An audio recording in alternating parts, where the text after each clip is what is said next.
I didn't walk into Moretti Capital looking for trouble. I walked in looking for rent money, a little breathing room, and a week where I didn't have to pretend my stomach wasn't nodding every time I opened my banking app.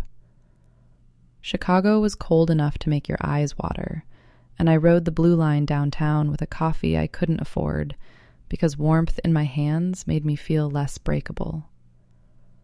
My blazer was thrifted, my shoes had scuffs I tried to hide, and my lipstick was drugstore red because it made me look like someone who belonged in a place like Moretti Tower, even if I didn't.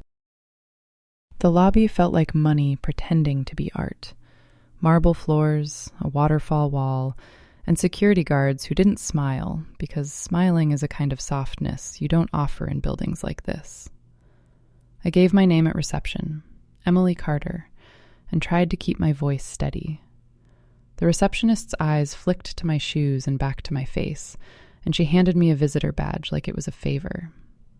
"Finance is on 42, she said, and her smile didn't reach her eyes.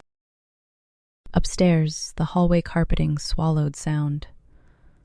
Everything was quiet in a way that didn't feel peaceful. It felt controlled, like the building itself was holding its breath. A woman named Kendra met me and walked me toward a glass conference room while whispering, "Don't talk unless you're spoken to," like she was giving me the only rule that mattered. When the door opened, the air changed. I didn't need an introduction to know who was in charge. Vincent Moretti stood at the head of the table like the room belonged to him. Dark hair, suit cut perfectly, steel gray eyes that didn't soften when they landed on you. He didn't raise his voice. He didn't need to. People straightened around him like they were pulled by invisible strings. His gaze found me, took in the thrift store blazer and the cheap shoes, and a slow smile touched his mouth. It wasn't kind. It wasn't friendly. It was the expression of a man who found something amusing. "Who is that?" he asked, and Kendra answered too quickly. "Temporary accounting support, sir. Emily Carter. She's here for reconciliation cleanup." Vincent's eyes stayed on me. "Temporary," he said, like the word tasted bad. Then he asked, "Did we run out of real accountants?" A few people laughed, softly, politely, just enough to sting. My cheeks burned, but I didn't drop my eyes. I'd learned the hard way that men like that respected spine, even if they enjoyed testing it. "Yes, sir," I said. "I'm temporary." "And can you keep up?" he asked. His voice was low, calm, almost gentle, which somehow made it worse. I swallowed and answered, "I can." His smile sharpened, like he liked the way I refused to crumble. "Good," he said. "If you slow my team down, you'll be gone before lunch." Then he looked away like I was a receipt he'd already tossed in the trash. Kendra led me to a desk in the far corner of the finance floor. It wasn't a bad desk, but it was far enough that nobody had to acknowledge me unless they wanted to. She dropped a folder on my desk and said, 2 weeks behind. Bank rec cleanup. Don't ask questions." And then she left, like my presence was something she could only tolerate in short doses. I did what I always do when the world makes me feel small. I opened the ledger, pulled up the reconciliation reports, and started reading the money. People lie with their mouths all the time, but money is honest in a way that feels almost cruel. It tells you what someone values, what they fear, and what they're trying to hide. I didn't uncover an international laundering network in one afternoon. That's not how real fraud works, and it's not how real women survive. Big crimes don't scream.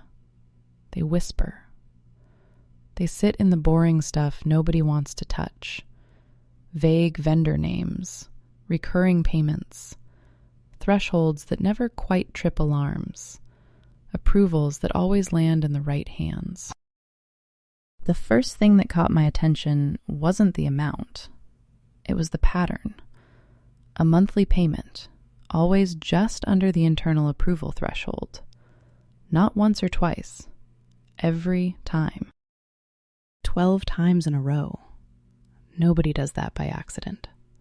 I clicked into the vendor profile and found no contract attached, no invoice backups, and an address that traced back to a mail drop.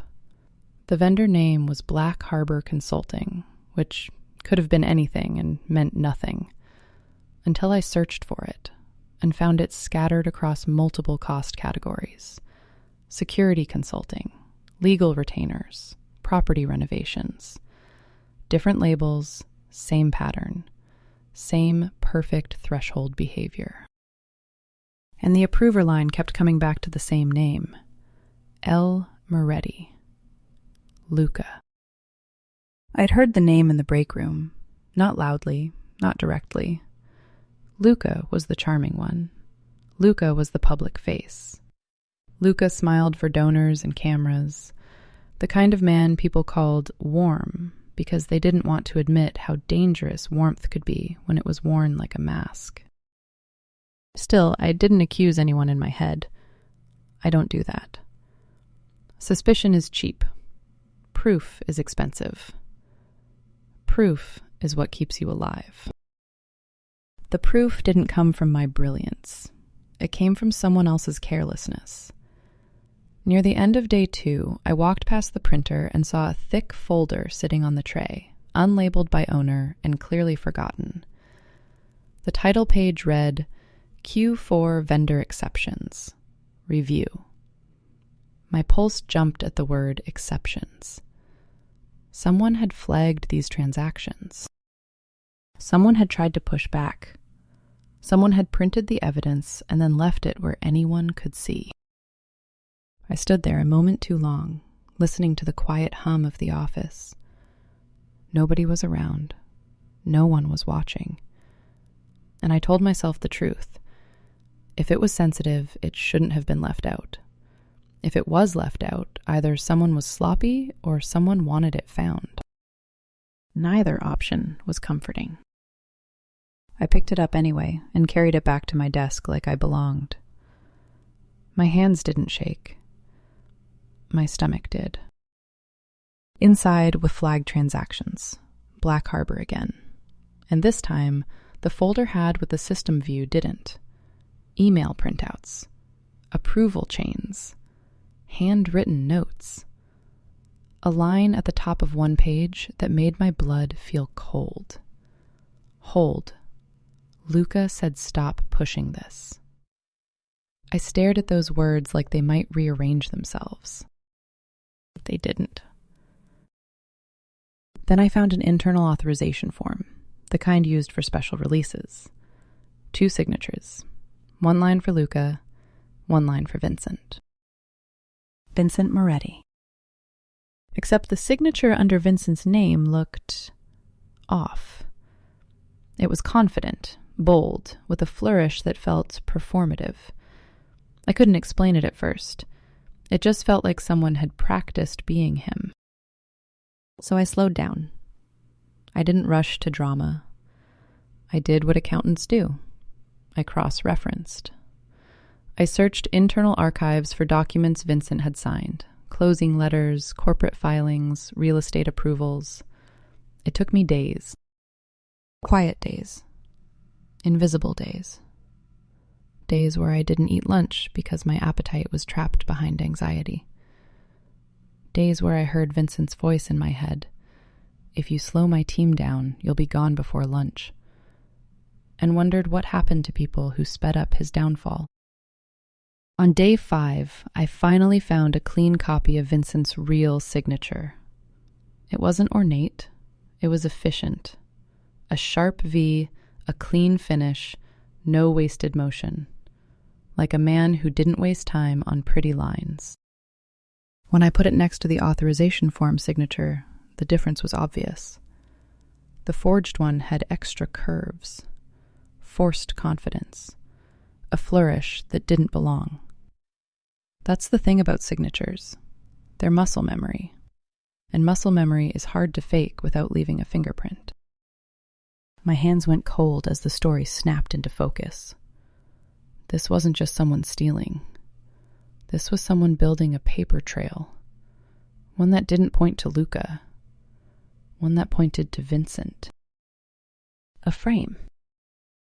The kind that could make a federal case look neat and easy. And suddenly, the money didn't feel like money anymore.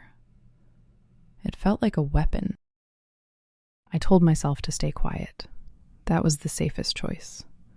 I was a temp. I didn't have benefits, a contract, or protection. I had a visitor badge and a bank account that hated me. The sane part of me whispered, "Walk away. Finish your assignment. Take your paycheck. Live to fight another day." Then Luca showed up on day 6. He didn't come for me. Not officially. Luca didn't see temps. Temps weren't people. But he walked through finance like he owned every breath in the room, laughing softly, touching shoulders, smiling at people like he'd never met consequence. When his gaze landed on me, it lingered, and his smile sharpened. He came to my desk, leaned in just enough to invade my space, and looked at my screen. "Aw," he said, like he was talking to a puppy. "You're still here." His cologne was expensive. His eyes were warm in the way a snake can look warm right before it bites. "What are you working on, Emily?" he asked, using my name like he'd tasted it and decided he liked it. I gave him the safe answer. "Reconciliations," I said. He watched me for a second too long, like he was checking whether I was lying. Then he patted the top of my monitor, actually patted it, and said, "Don't get lost in the numbers. Some things aren't meant for you." And he walked away with that same easy smile. My body understood the threat before my mind wanted to admit it. That night, I encrypted everything twice and backed it up to a drive I kept on my keychain. Old habit, survival habit.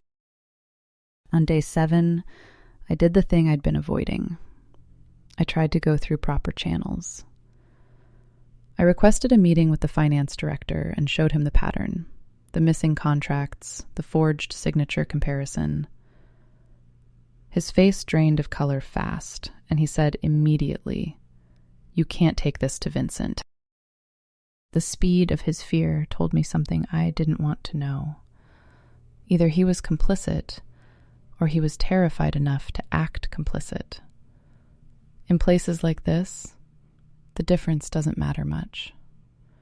He leaned forward, voice low, and said, "You don't understand how this building works. If you bring this upstairs and you're wrong..." "I'm not wrong," I said, and my voice came out colder than I expected. He snapped, "You're a temp. You have no protection." I looked at him and told the truth. I have no protection either way. That shut him up, because poor girls never do.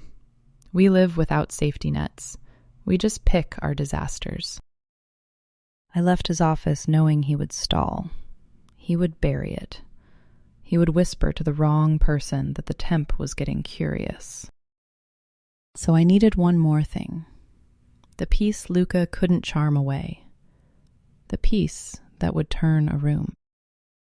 I found it by mistake, which is how secrets like to show their teeth. Someone had accidentally granted me access to a shared admin calendar for vendor scheduling. A meeting invite popped up on my screen. Review. BH. Black Harbor. There was a secure dial-in number and a code.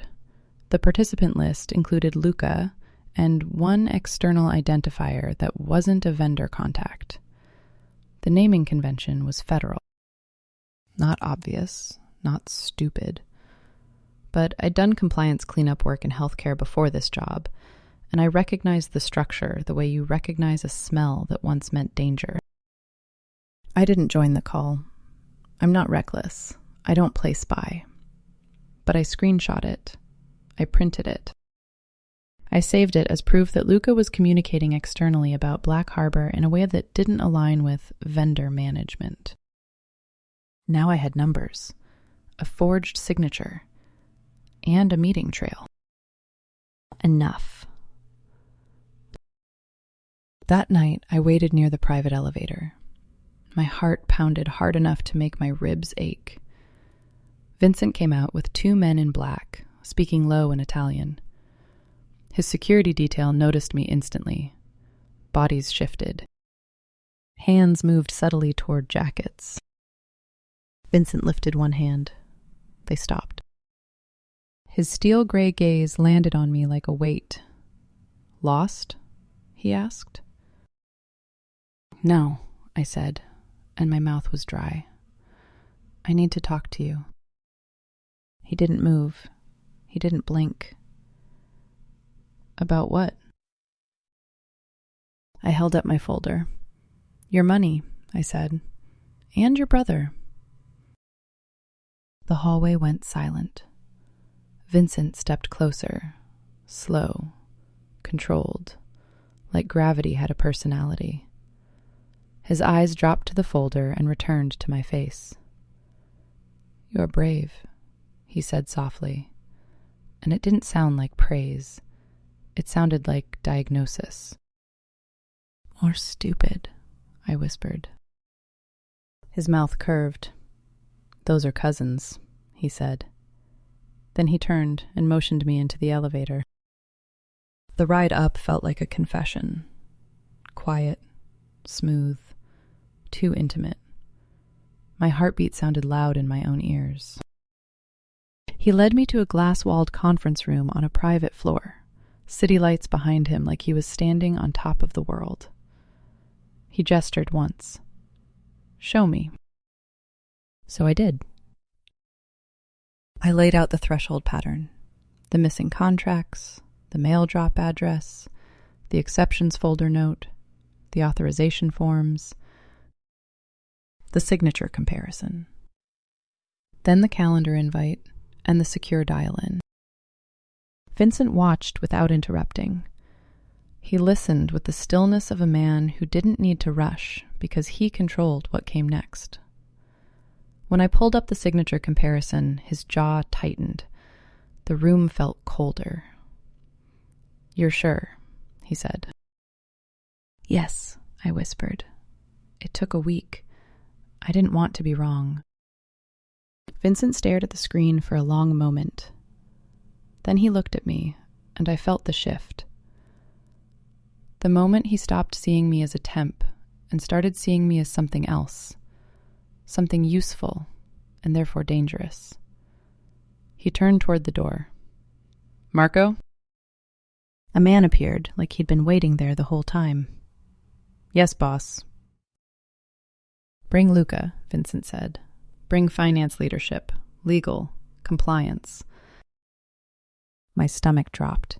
"Everyone?" I asked. Vincent's gaze held mine. "If he's framing me, he's not doing it alone," he said. I swallowed hard. "You want me to say it in front of them," I realized. "You found it," Vincent said. "You own it." That was the moment I understood. He wasn't asking. He was placing me on a board. A piece. Maybe protected, but still a piece. People started arriving within minutes. Executives, counsel, security, compliance. The room filled with quiet power. Vincent stood at the head of the table, like a judge who didn't need a gavel. I stood beside the screen with my laptop, palms damp, heart pounding. Then Luca walked in. He didn't walk in like a guilty man. He walked in like a man who believed the ending belonged to him. He smiled at Vincent, warm, brotherly, then glanced at me and let his grin sharpen. "Well," he said, "look who got brave." A few nervous laughs rippled, thin and forced. Vincent didn't respond to Luca. He looked at me. "Go ahead," he said. My throat tightened. I took a breath and started. My name is Emily Carter. I was hired as temporary accounting support for reconciliation. Luca leaned back, amused. Adorable, he said. I didn't let my eyes flicker. I clicked the first slide onto the screen, numbers filling the wall. In the last week, I found a pattern of vendor payments structured below internal approval thresholds, I said. Repeated monthly, across multiple categories, routed to a vendor with no contracts or invoices in the system. Luca shrugged, smiling. Vendors get paid, he said. Is that your big reveal? I clicked again. Vendor profile, mail drop address, missing documentation. This vendor has no valid backup, I said. And the approvals trace to one person. I clicked again. Approval logs. L. Moretti. Luca laughed softly. So now you're accusing me, he said, turning to the room like he was sharing a joke. She's a temp. She doesn't understand how we operate. I looked at Luca and kept my voice calm. You're right, I said. So I didn't come in here with opinions. I came with documentation.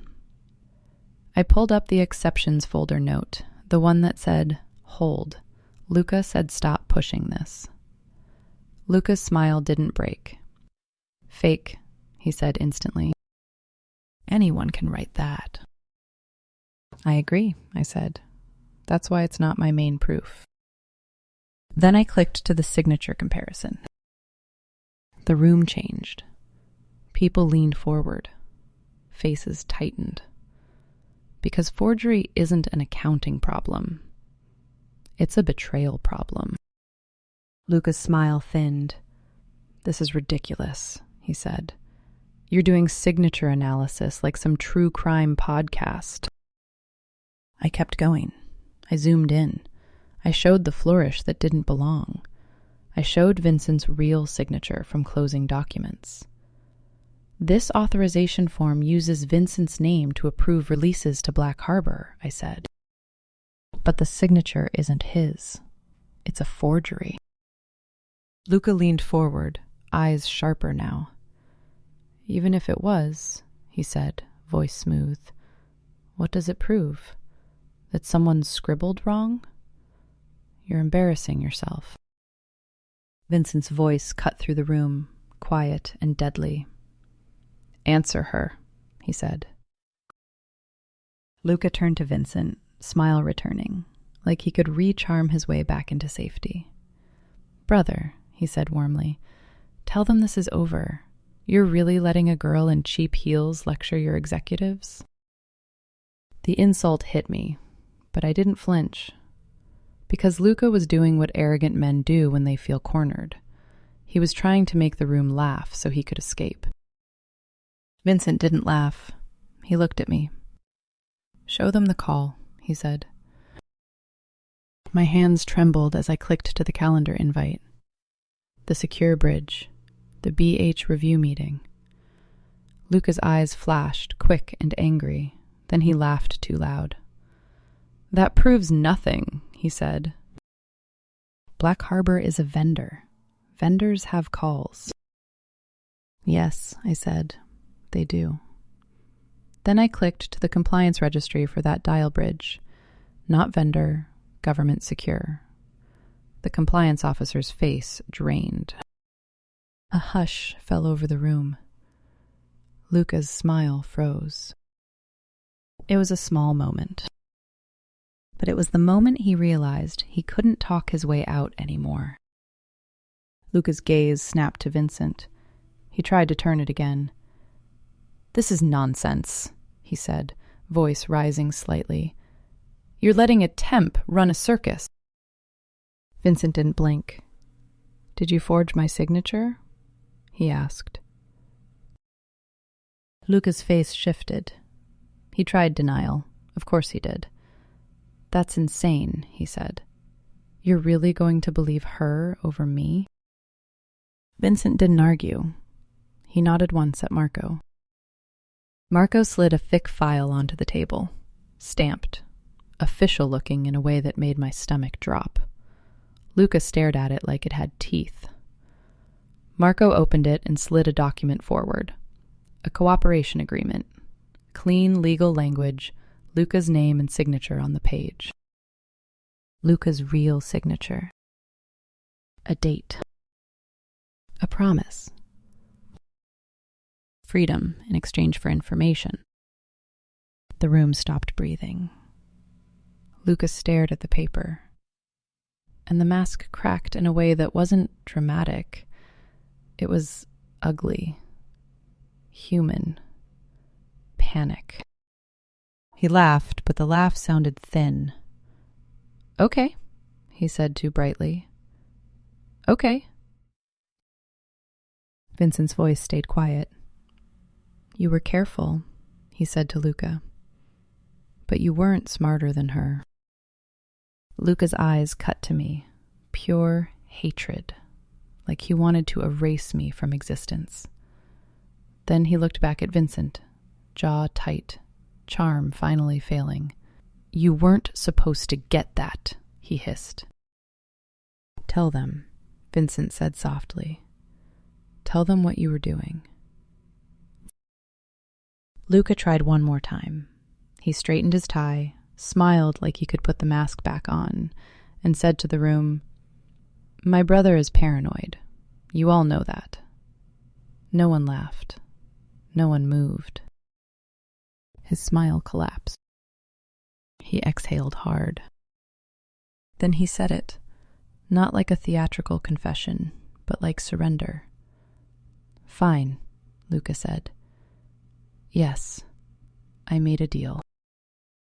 A collective inhale. Not gasps.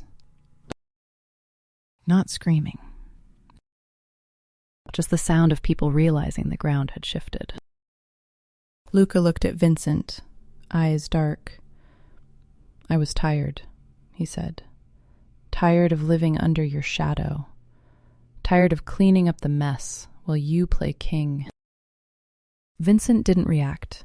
He just watched, like he was memorizing the betrayal. "They offered me a way out," Luca continued, voice sharper now. "Immunity, a future. And all I had to do was give them a story they could prosecute." Luca's mouth twisted into a mean smile. "So I built them one," he said, "with your name on it." The room was silent. Vincent stood still like stone. "You tried to bury me," Vincent said softly. Luca shrugged. "I tried to save myself." Then Luca looked at me again, voice turning sweet like poison. "And you," he said, "you little temp, you thought you could walk into our world and matter." My hands clenched, but my voice stayed calm. "I didn't try to matter," I said. "I did math." That hit him harder than any insult, because it made his grand betrayal sound small, pathetic, like it had been beaten by a spreadsheet and a woman he'd dismissed. Luca's face flashed with rage. He started to rise. Marco moved instantly, 2 men closing in, and Luca froze, because he'd always relied on charm and the belief that no one would touch him. Now both were gone. "Take him," Vincent said. Luca snapped. "If I disappear, they'll come for you." Vincent stepped closer, voice barely above a whisper. "Let them." That's when Luca's bravado finally died. His eyes widened, and for a second he looked like a boy who'd never understood what his brother truly was. They dragged Luca out. The door shut. The room exhaled all at once. Vincent didn't address the table. Not immediately.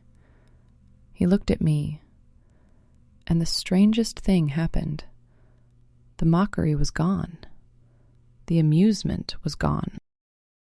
His gaze was focused, heavy, like he was seeing me in full color for the first time.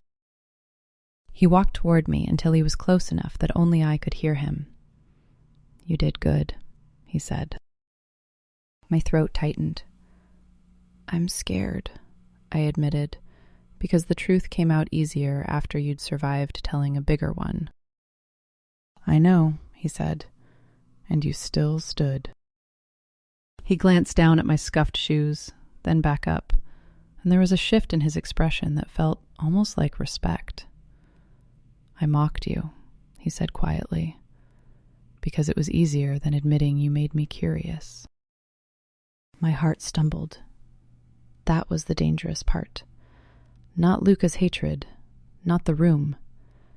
The way Vincent could say something like that and make my body feel it.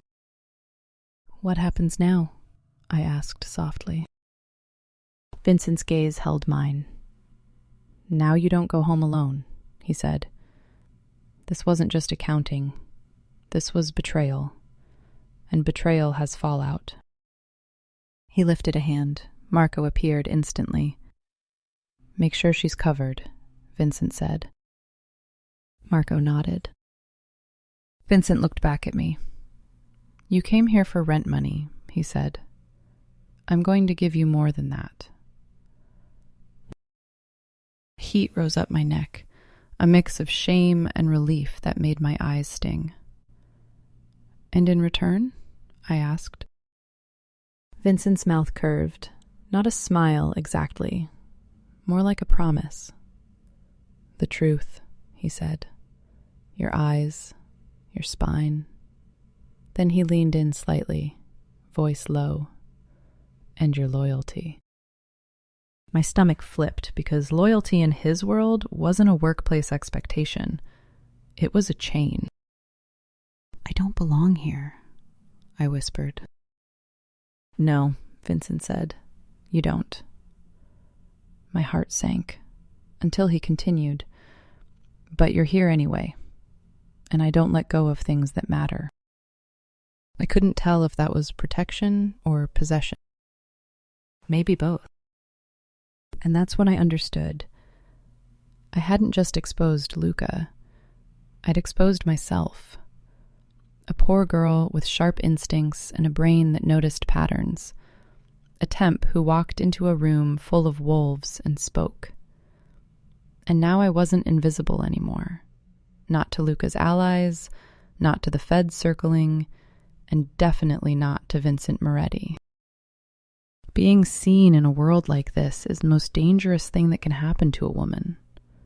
Because once they see you, they either break you or they keep you. And Vincent was looking at me like you'd already decided. Vincent didn't raise his voice after Luca was taken out. He didn't need to. The room was already holding its breath, like the building itself understood what just happened. People shifted in their seats, eyes flicking between Vincent and the closed door, like they were waiting for the ceiling to crack. I stood near the screen with my laptop still open, my hands finally steady, but my stomach rolling. Adrenaline has this cruel way of making you feel powerful for 10 minutes, and then making you feel sick for the next 10 hours. Vincent looked down the table, calm as stone.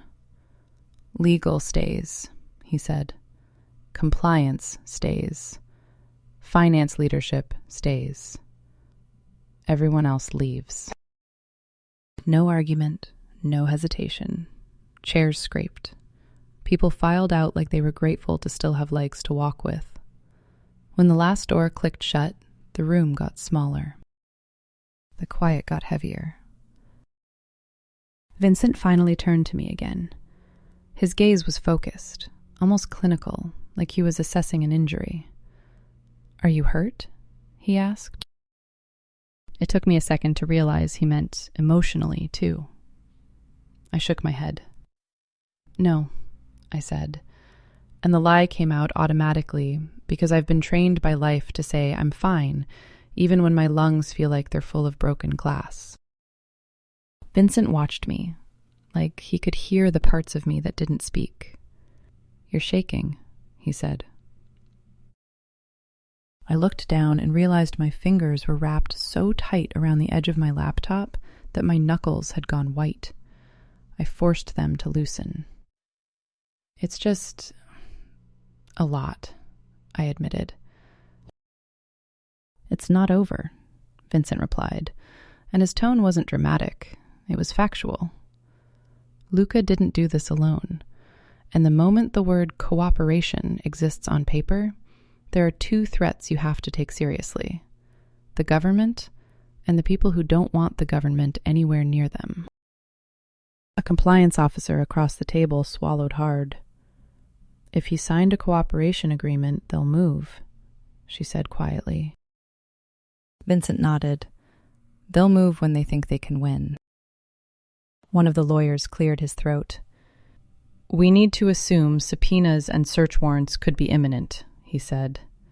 We should lock down records. Legally, I mean. Preserve data, prepare for production. And we should start building a defense narrative before the narrative builds itself. Vincent's gaze was ice. Do it, he said. Then he looked at the finance director, the same man who'd warned me not to go upstairs. The man's face was pale. And you, Vincent said, voice low, are going to tell me why she had to bring this to me herself.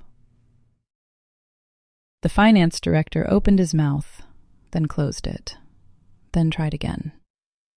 Sir, I was trying to protect... Protect who? Vincent asked. The man's eyes darted.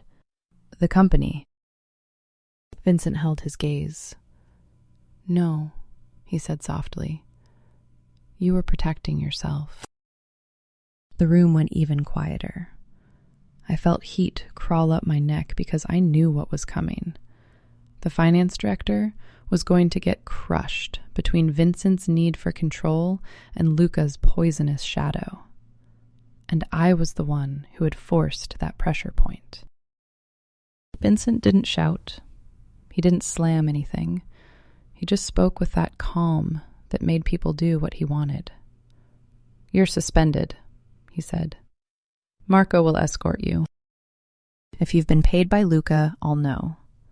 If you've been threatened by Luca, I'll know. Either way, you're not making decisions in my building anymore. The finance director tried to protest, but Marco appeared at the door like a ghost, and the argument died before it started. When the man was gone, Vincent looked back at me. You were right, he said simply. I blinked. About what? About protection, he said. You didn't have it here. You should have. My chest tightened. I didn't know how to respond to that. I didn't know what it meant to hear a powerful man admit a system failed you. Vincent nodded once at the lawyer. Get me a written plan for federal exposure by morning, he ordered. Then he nodded at compliance. I want a full internal audit map. Every vendor exception Luca touched, every approval line, every shell route she found. And I want it done quietly. He paused, and his gaze went sharp. Quietly means no emails with names, no sloppy calendar invites, no oops printed folders sitting on printers. The compliance officer flushed. Understood. Vincent's attention returned to me, and the intensity of it made me feel like I was the only person left in the room. Emily, he said. Yes? My voice came out too small. Come with me, he said. I hesitated. Where? Somewhere I can talk without an audience, he replied. My heart gave a stupid little jump, the kind you hate yourself for.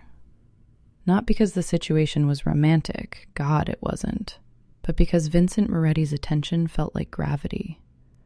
And gravity doesn't ask permission. I followed him out through a side door, down a quieter corridor lined with art that probably cost more than my entire life. Security moved with us. Not around us, with us, like I'd been assigned a value that required reinforcement. We entered his private office suite. When the door shut behind us, I finally exhaled. My shoulders dropped like they'd been holding up the sky. Vincent walked to the bar, poured water into a glass, and slid it toward me across the desk. Not whiskey, not champagne. Water. Practical. Grounding. It was such a small detail, but it made me feel seen in a way I didn't want to admit. "Drink," he said. I did. My throat was so dry I didn't realize it until the cold water hit it. "Thank you," I murmured. Vincent studied me for a moment. "You said you were scared," he said. I nodded, trying not to look away. "What exactly are you scared of?" he asked. My mouth opened, then closed, because the answer had too many layers. Luca's hatred, federal attention, getting fired, getting hurt, getting used, getting pulled into a world where women like me became collateral. Finally, I said the most honest part. "I'm scared that I just made myself a target." Vincent didn't deny it. "You did," he said. The bluntness made my stomach drop. "But," he continued, "I don't leave targets standing unprotected." There it was again. Protection that sounded like possession. I set the glass down carefully. "Vincent," I said, testing his name like it might burn, "I need you to tell me what protected means in your world." His eyes narrowed slightly, like he respected the question. "It means you'll have security," he said. "It means your commute stops being predictable. It means no one approaches you without my knowledge. It means you don't go home alone." "And if I say no?" I asked, because I had to. Because if I didn't ask now, I'd never ask. Vincent's gaze held mine. "Then you're walking out into the fallout with Luca's eyes on you," he said quietly. "And I don't like outcomes I can't control." The honesty of that made my pulse spike. "So this is about control," I said. Vincent's mouth curved faintly, not amused, almost admiring. "Partly," he admitted. My chest tightened. "And the other part?" Vincent looked at me like he was deciding how much truth to give a woman who didn't belong in his world, but had just moved it. "The other part," he said, "is that you're the only person in that room who didn't flinch when he tried to humiliate you." I swallowed. "I don't reward weakness," he continued, "and I don't punish competence. You saved me from walking into a trap my own blood built for me." My hands went cold. "I didn't do it to save you," I said, "because I needed him to understand. I did it because it was wrong, and because if the government storms in here, people like me get crushed first." Vincent's eyes sharpened. "People like you," he repeated. I nodded.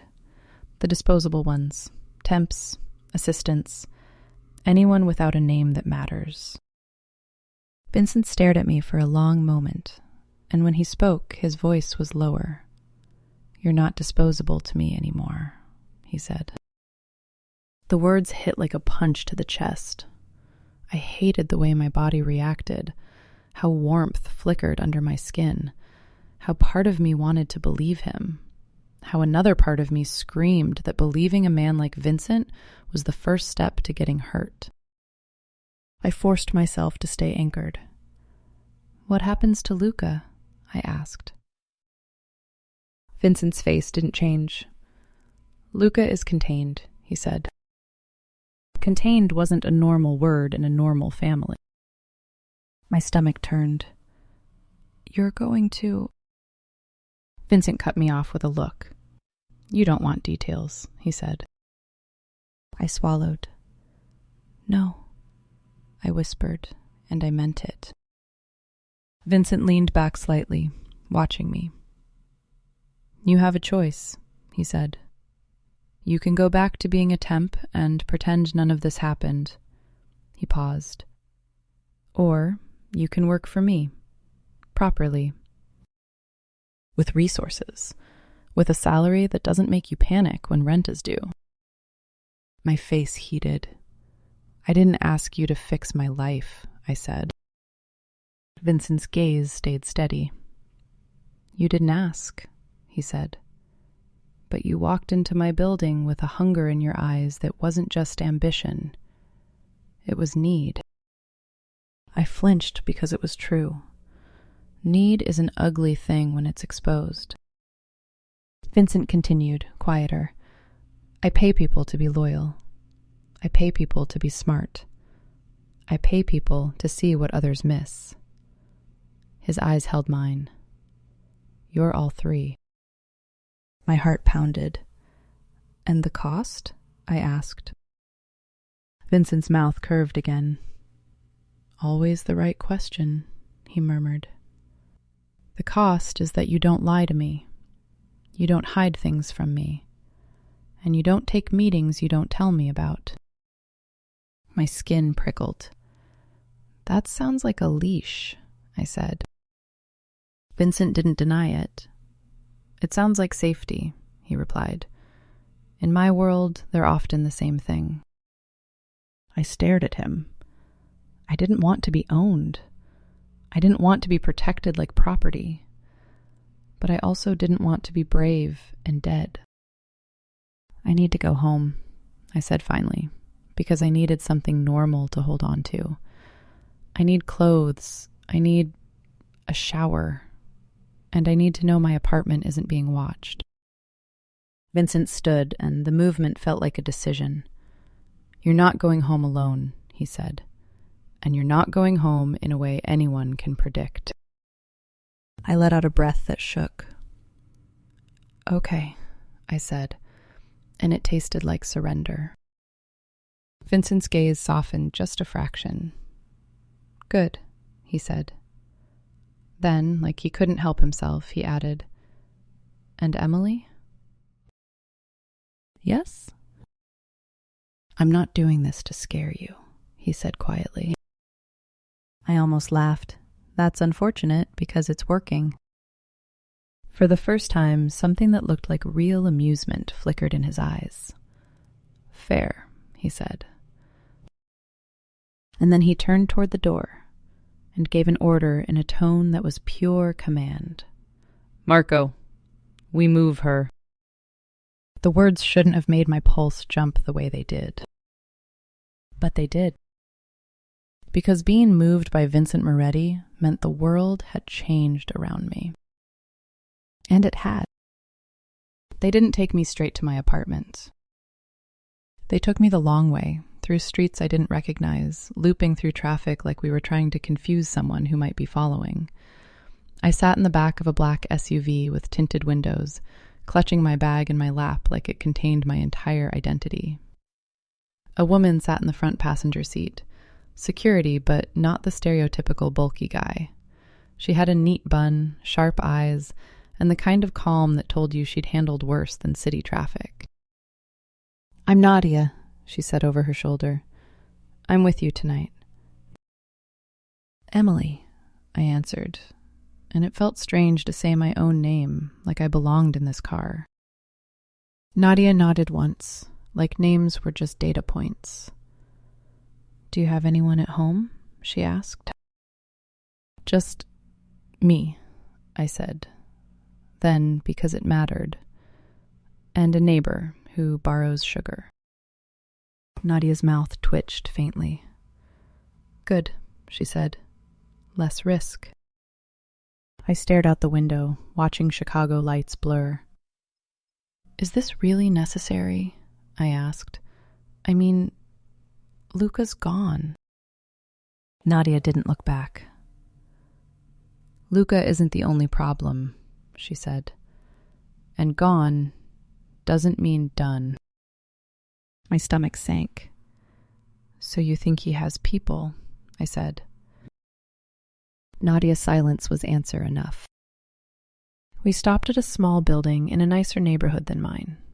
Not a penthouse, not a mansion, a discreet apartment. Quiet. Normal on the outside, the kind of place you wouldn't look at twice. Nadia walked me up, scanned a keycard, and opened the door. Inside, it was comfortable, clean. Soft lighting, a stocked fridge, fresh towels. A throw blanket folded neatly on the couch, like someone had thought about what fear does to a woman's body and decided warmth mattered. I stepped in and froze. This is, I started. A safe unit, Nadia said. Temporary. You'll stay here tonight. My pulse spiked. I can't just... My stuff is at my apartment. We'll get it, Nadia said. Not tonight. My throat tightened. Vincent told you to put me here. Nadia nodded. I hated the way my chest tightened again. Not anger, not relief. Both. Can I at least call my friend? I asked, thinking of my best friend Hannah, who had been listening to me complain about temp jobs and cheap coffee for months. Nadia's eyes softened slightly. You can text, she said. Don't call. Don't share your location. Don't post anything. And don't open the door for anyone but me. I stared at her. Is my phone compromised? I asked. Nadia shrugged. Maybe. Maybe not. Assume everything is visible. My skin went cold. I nodded because there was nothing else to do. When the door shut behind Nadia, the quiet hit me like a wave. I stood there for a long moment, staring at the couch, the kitchen, the neat stack of towels. It felt like a hotel room built for panic. I finally set my bag down and walked into the bathroom. I turned on the shower as hot as it would go, like heat could wash off fear. I stood under the water with my eyes closed and tried to steady my breathing. I kept seeing Luca's face. The smile. The way it collapsed. The hatred. And I kept hearing Vincent's voice in my head, calm and certain. You don't go home alone. I didn't know whether to be grateful or furious. Or both. When I got out, wrapped in a towel, I saw a small envelope on the counter by the sink. It wasn't there before. My pulse jumped. I scanned the room like paranoia was suddenly my religion. The envelope was simple. No seal. My name written in clean handwriting. Emily. Inside was a phone. Not mine. A second phone. A burner. And a note in Vincent's handwriting, because I recognized it now, the same efficient strokes as his signature. Use this tonight. Call me if you feel unsafe. Don't argue. I stared at the note for a long time. I should have been offended. I should have thrown it away. Instead, my throat tightened in a way that surprised me. Because no one in my life had ever made safety feel like a priority before. They'd made it my responsibility.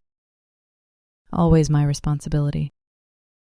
I sat on the edge of the bed, holding the phone like it might bite, and I considered what it meant to have a man like Vincent Moretti within reach. Danger. Protection. Gravity. I told myself I wouldn't call him. I wasn't going to become that girl, the girl who mistakes fear for intimacy. Then my own phone buzzed. One notification. Unknown number. My breath caught. The message was short. You looked pretty standing next to him. My skin went cold so fast it felt like my blood had turned to ice. I stared at the words until they blurred. Then another message came. Hope he keeps you close. It'll be easier to find you. I couldn't breathe. Luca. Or someone with Luca's reach. My hands shook as I grabbed the burner phone and dialed the only number saved on it. It rang once. Twice. Vincent answered like he'd been expecting me. Emily, he said. My voice cracked. They know, I whispered. Someone knows where I am. They messaged me. A pause. Not shock, not panic. Just the sound of a man making calculations. Read it, he said. I did, my throat tight. Vincent's voice went colder. Do not respond, he ordered. Turn your phone off. Put it in the microwave. I blinked. What? The microwave blocks signal, he said, like this was basic life advice. Do it. I did, hands trembling, shoving my phone into the microwave like I was hiding a bomb. Are you alone? He asked. Nadia left, I whispered. She said she's with me tonight, but she's not here. She's outside, Vincent said. She didn't leave the building. My chest loosened a fraction. Vincent's voice dropped lower. Look at me, he said.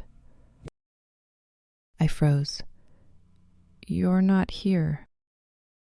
Look at the wall, he said. Breathe. In through your nose, out through your mouth, slow. I did it because his voice gave me something to hold on to. My breaths were shallow at first, then steadier. Good, he said. You did nothing wrong. The words hit me unexpectedly. I swallowed hard. I feel like I invited this, I admitted. You exposed a traitor, Vincent replied. Traitors don't like mirrors. A shaky laugh escaped me, more like a sob. That's a poetic way to say I'm in danger. Vincent didn't soften his tone. You are in danger, he said, which is why you're where you are. I wrapped the blanket tighter around myself. So what now? I asked. Vincent's voice turned precise. Now we treat this as an active threat. Nadia will bring you food. You will not open the door. You will not leave. Tomorrow we relocate you more permanently. My stomach dropped. Relocate me? Temporarily, he said. Then, more quietly, I don't like the idea of you sleeping with fear in your throat. My breath caught. This is my life, I whispered. You can't just move me like luggage. A pause. Then Vincent said, I can. And the bluntness made my spine stiffen. But his next words were quieter.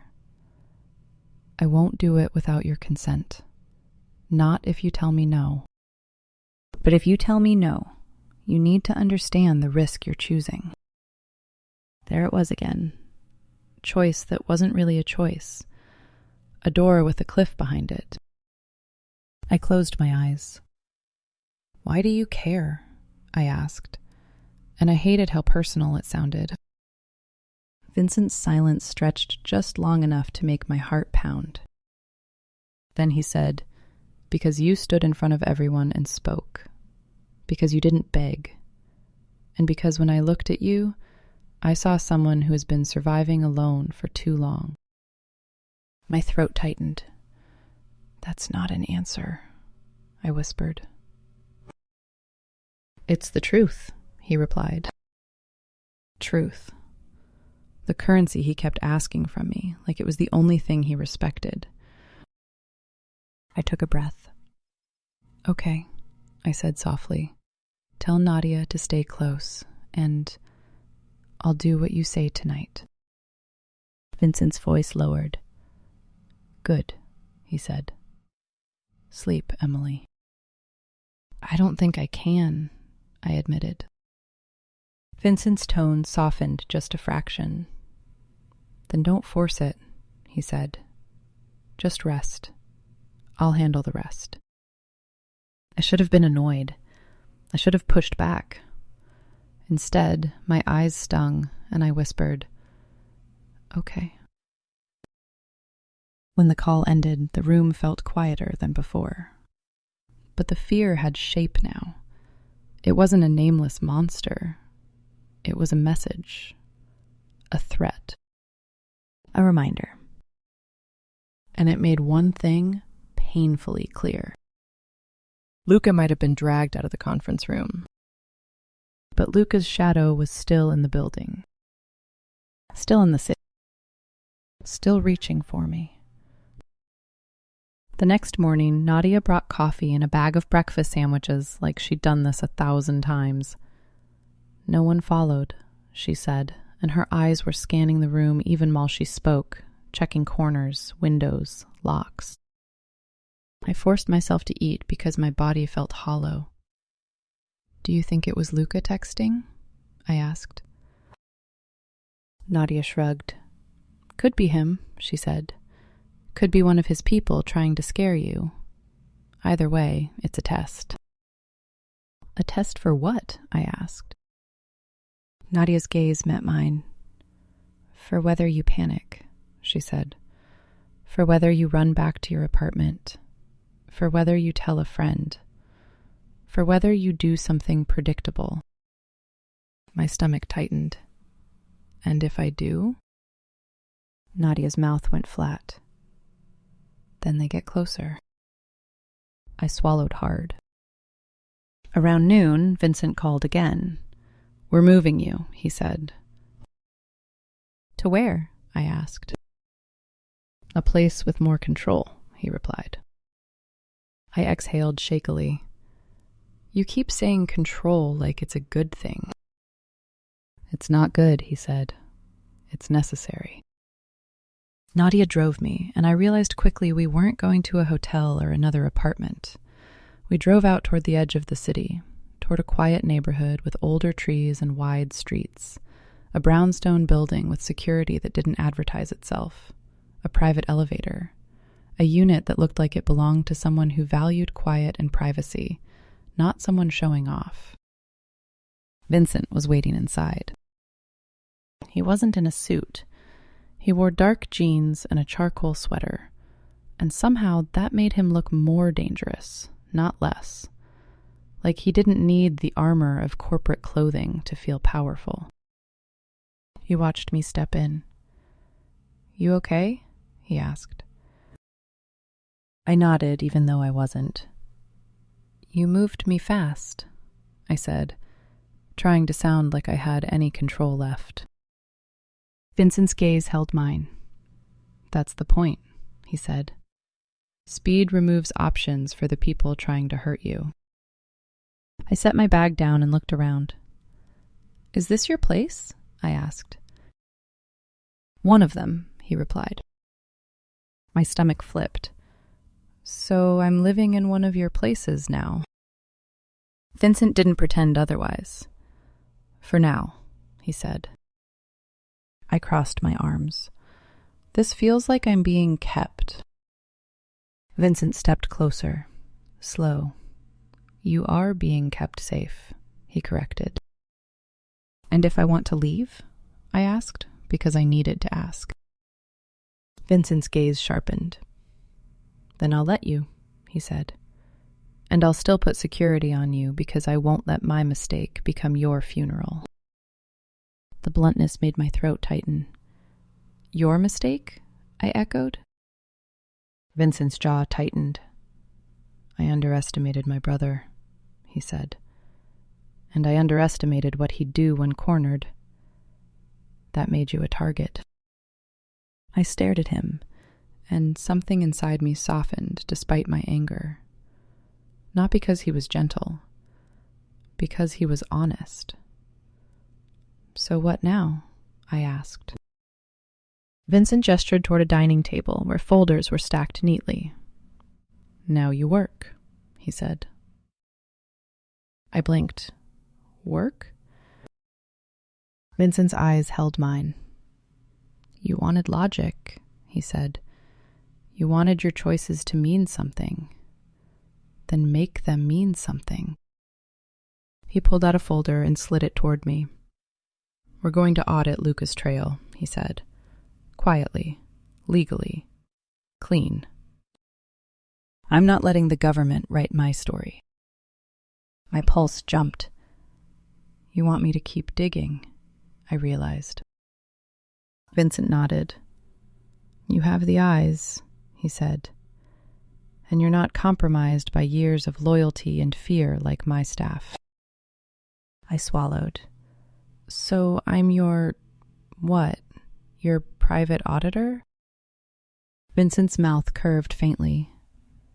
You're my truth, he said. The words made my chest tighten. That's not a job title. In my world, it's the only one that matters, he replied. I should have said no.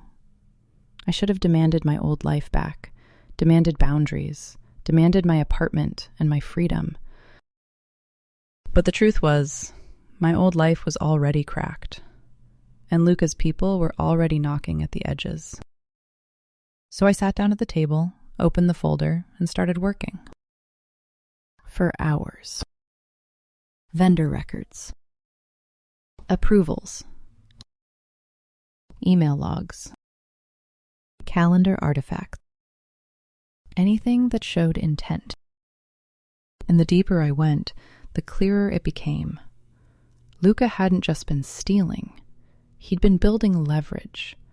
Pieces that could be interpreted as criminal intent, shaped like a story the government could sell. Vincent's forged signatures were the crown jewel, but there were other pieces too. Communications nudging certain transactions into specific dates, oddly timed documentation gaps, corrections inserted after the fact. At one point, I looked up and realized Vincent hadn't left.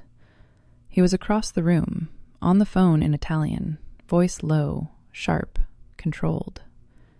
He glanced at me mid-call, like he was checking I was still there. It should have made me feel trapped. Instead, it made me feel steadier, which terrified me. Because steadiness around a man like him wasn't safe. It was addictive. Later, when my eyes burned and my shoulders ached, I pushed back from the table. I need a break, I said, trying to sound normal. Vincent ended his call and walked over.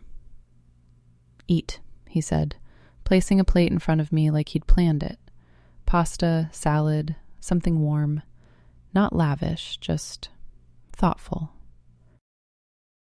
I stared at it. Did you cook? I asked before I could stop myself. Vincent's mouth twitched. No, he said. I have people. Of course he did. I ate anyway, because my body needed fuel, and because refusing his care felt like refusing oxygen. When I finished, Vincent sat across from me. Tell me the most important thing you found today, he said. I hesitated. There's a second name, I said finally. Not just Luca. There's someone else approving certain steps. Not with a signature. With access. IT access. Someone feeding him documents and letting him pull reports he shouldn't have. Vincent's eyes went darker. Who? He asked. I slid the printout toward him. A man named Grant Whitaker, I said. Systems admin, mid-level, not executive, but his access is wide. Vincent stared at the name, and I felt the air sharpen. Grant, he said softly, like he was tasting it. I swallowed. And there's another thing, I said. Vincent's gaze lifted. Go on. I inhaled. That review BH meeting invite I found? It wasn't a one-off, I said. There are more. Different titles. Different dates, same secure bridge. Luca had a schedule. Vincent's jaw tightened. He was coordinating, he said. Yes, I whispered. And if he had a schedule, it means someone on the other end was expecting him. Vincent leaned back slowly, eyes distant for a moment. Then he looked at me again. This is why you're here, he said. I felt a chill. Because I'm useful, I said, sharper than I meant. Vincent's gaze didn't flinch. Yes, he said. And because you're in danger. He paused. Those two things can be true. I stared at him, anger rising like heat. Do you hear yourself? I asked. You talk like I'm a tool and a liability in the same sentence. Vincent's expression didn't change, but his voice lowered. I talk like a man who doesn't survive by pretending, he said. My chest tightened. And what am I supposed to be? I asked softly. Your employee? Your witness? Your kept woman? A flicker passed behind his eyes, fast. Something like irritation. Something like restraint. Vincent leaned forward slightly. You are not my woman, he said quietly. Not because I don't want you. He paused, letting the words land like a loaded gun. Because I don't take what isn't offered. My breath caught. My heart did that stupid thing again. I hated it. I hated him for being honest in a way that made my skin feel too warm. Vincent's gaze held mine. But I am not sending you back into your life like nothing happened, he continued. If you want to leave, you tell me. We do it safely. We do it smart. And you keep security until Luca's reach is cut. I swallowed. And if I stay? I asked, voice barely above a whisper. Vincent's eyes darkened. Then we build a new life, he said. With rules. Rules, I echoed. Vincent nodded once. You don't keep secrets from me, he said. You don't meet anyone without Nadia. You don't respond to threats. And you don't mistake my protection for permission to be reckless. My throat tightened. And your rules? I asked. Vincent's mouth curved faintly. My rules are my problem, he said. Then he added, more quietly, but I'll give you one anyway. I waited, breath held. I won't touch you unless you ask me to, he said. The words hit me like a shock. Heat rushed through me, and I hated my own body for reacting. I looked away first because looking at him felt like standing too close to a cliff. Vincent's voice softened just a fraction.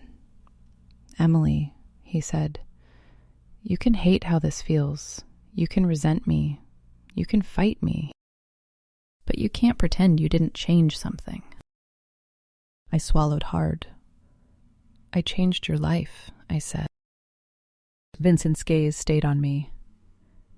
You changed mine, he corrected. And you changed yours.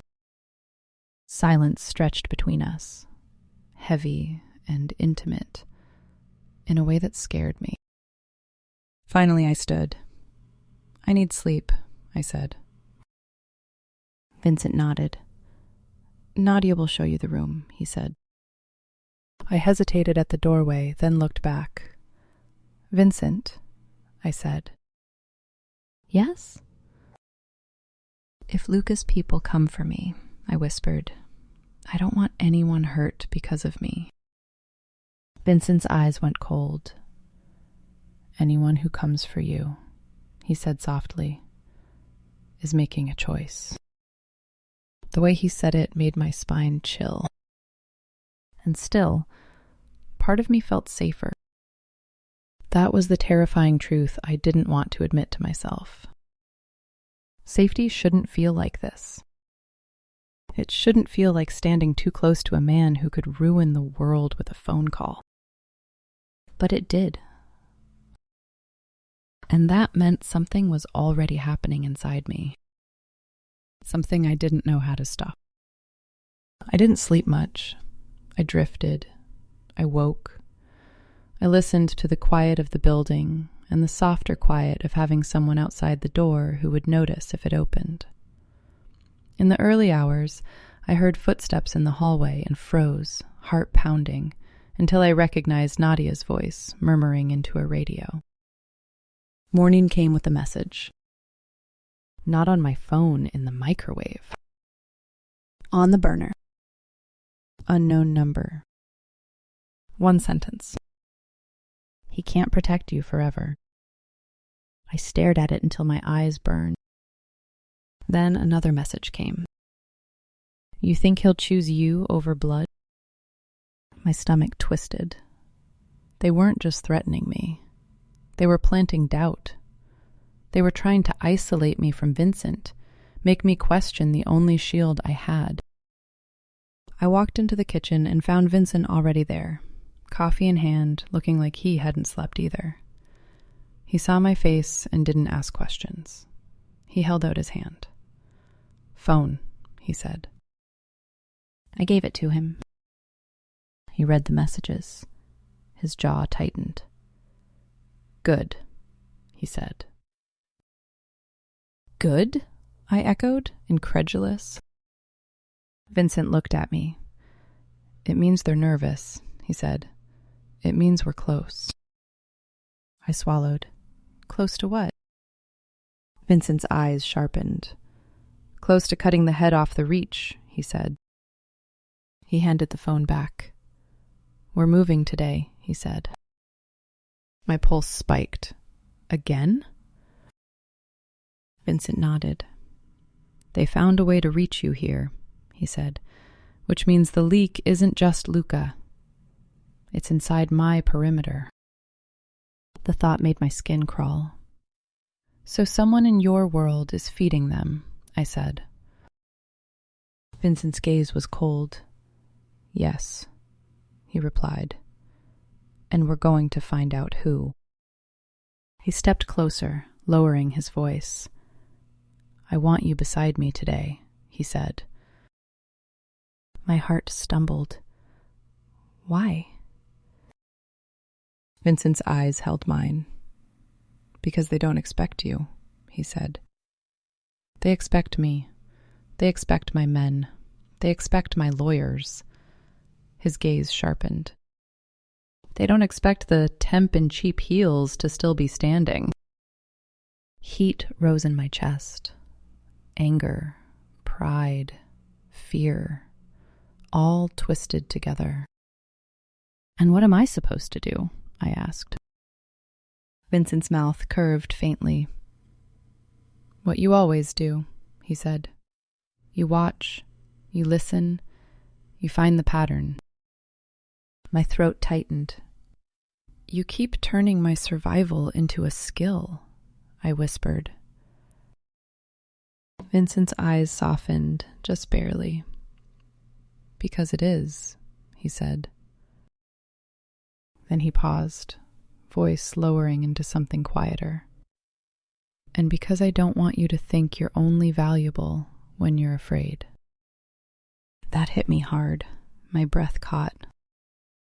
Vincent turned away like he didn't want me to see too much of him. Get dressed, he said. We leave in 20. I stood there for a moment, heart pounding, and realized I was past the point of pretending this was just a job. This was a war inside a family. A war with federal lights circling overhead. A war where my name, Emily Carter, had somehow become relevant. And in the middle of it stood Vincent Moretti, a man who mocked me, a man who listened to me, a man who could protect me, a man who could swallow me whole if I stopped paying attention. I went to get dressed with shaking hands and a mind that wouldn't stop spinning, because part of me was terrified of what today might bring. And part of me hated how much I wanted to be close to the man who promised he wouldn't touch me unless I asked. Hated how that promise felt like both freedom and temptation. Hated how in his world even restraint felt like a kind of dominance. And hated how my body still remembered the way his eyes looked at me when he said, "You're not disposable to me anymore." If that was true, then the danger wasn't just Luca's people or federal agents. The danger was what happens when a woman who has been invisible her whole life gets seen by a man who doesn't let go of things that matter. And Vincent had already told me, without saying it directly, he wasn't the kind of man who let go. Not once he decided you were his.